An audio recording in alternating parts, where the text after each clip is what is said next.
Gold ने एक तो गैप ओपनिंग हुई है सुबह मॉर्निंग में यहाँ पहले सेशन से, और काफ़ी बड़ा मतलब बुल रन बनाया है इसने पहले ही फर्स्ट फोर अर्ली कैंडल के ऊपर।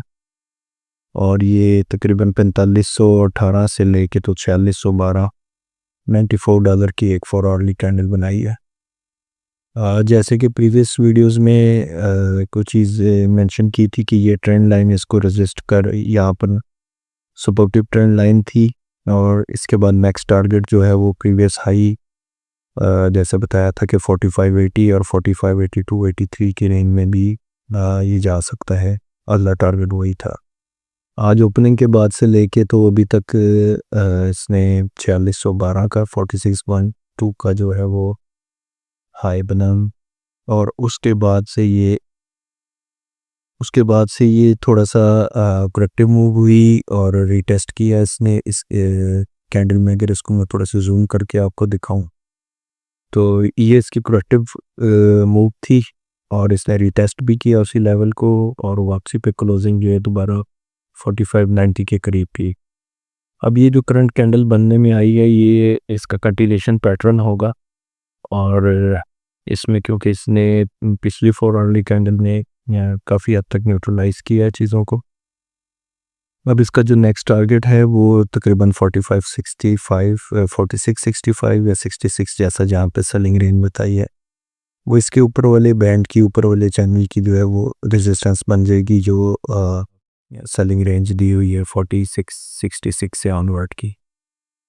तो अगला टारगेट वही है। कहीं पर भी थोड़ी सी भी डिप मिले आपको 45 78 79 45 83 से बिलो कहीं पर भी, तो वहाँ पर एक लॉन्ग पोजीशन अटेम्प्ट कर सकते हैं, जिसको आप अभी जो वो हाई लगा है उसके करीब कहीं जाकर एक दफ़ा प्रॉफिट टेकिंग बन सकती है उसकी।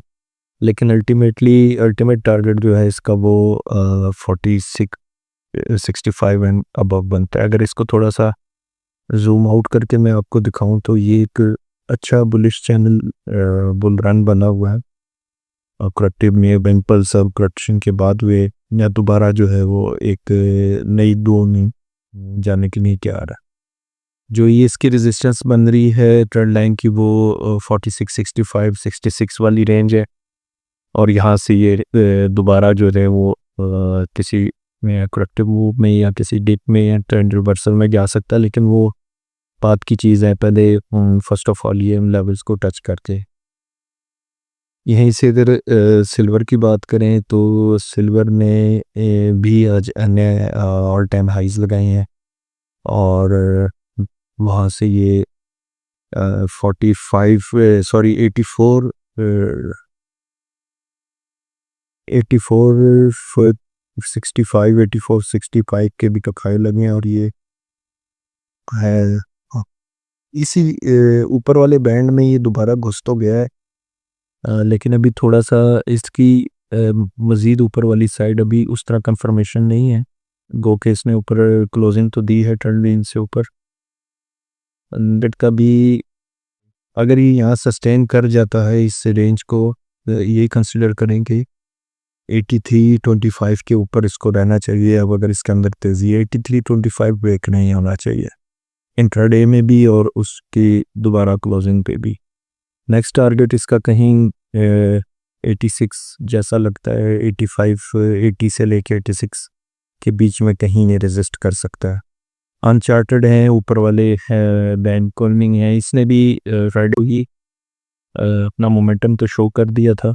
अगर वीकली लेवल्स को देखा जाए या वीकली जो एनालिसिस भेजे गए थे उसमें अगर आप इनको देखें तो ऑलमोस्ट ये वही रेंज और वही लेवल्स को टच कर रहा है जो उसने गिवन है। इसके ऊपर फिर 86 से ऑनवर्ड जो 88 88 50 88 70 जैसे अगले टारगेट्स आ जाएंगे, और वो कहीं पर भी अगले लेवल इसके फिर आ जाएंगे, तो ये कहीं सर भी ये 86 70 86 60 की रेंज में दोबारा रेजिस्टेंस में चला जाएगा। बुल रन नहीं है और मज़ीद भी तेज़ी लग रही है इसके अंदर, और इसको अगर स्कैल्प के लिए या छोटी सी किसी ट्रेड के लिए या लॉन्ग साइड पे जाना हो तो 8280 की रेंज अगर मिले तो वहाँ पे ज़रूर लेकर और लॉन्ग करें। और उसका नेक्स्ट जो सेलिंग बनेगी वो 86 एंड अबव ही बन रही है इसकी।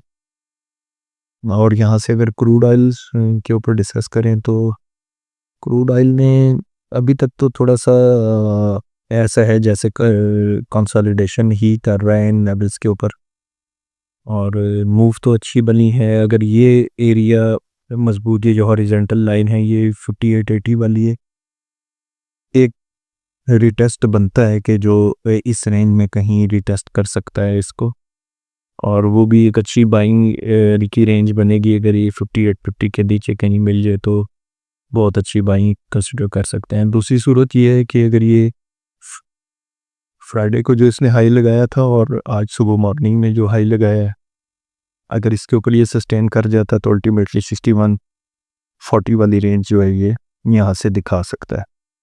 तो इसमें भी अभी तक तो बुल रन ही नज़र आ रहा है, जैसे कि यहाँ पे ये चीज़ों को अपनी कंसोलिडेट भी कर रहा है और आरएसआईज़ को न्यूट्रलाइज भी कर रहा है। एक अच्छी गो बन सकती है इसमें अपसाइड की, और जो फॉरम पे लेवल्स दिए हुए हैं उनको फॉलो करके तो उनकी उस रेंज में इसको बाय किया जा सकता है। इसमें मतलब फियर नहीं है, तेज़ी ही लग रही है। लेकिन नीचे स्टॉप लॉस जो है उसका बहुत स्ट्रिक्टली जो है वो ख्याल रखिएगा, क्योंकि ट्रेंड रिवर्सल ऐसे ही तेज़ियों में से मंदियाँ और मंदियों में से ही तेज़ियाँ निकलती हैं। तो कोई भी ट्रेड जो है वो लें आप, और वो एक तो लेवल से हट कर ना लें और स्टॉप लॉस के बगैर बिल्कुल ट्रेड कोई भी ना लें। Thank you.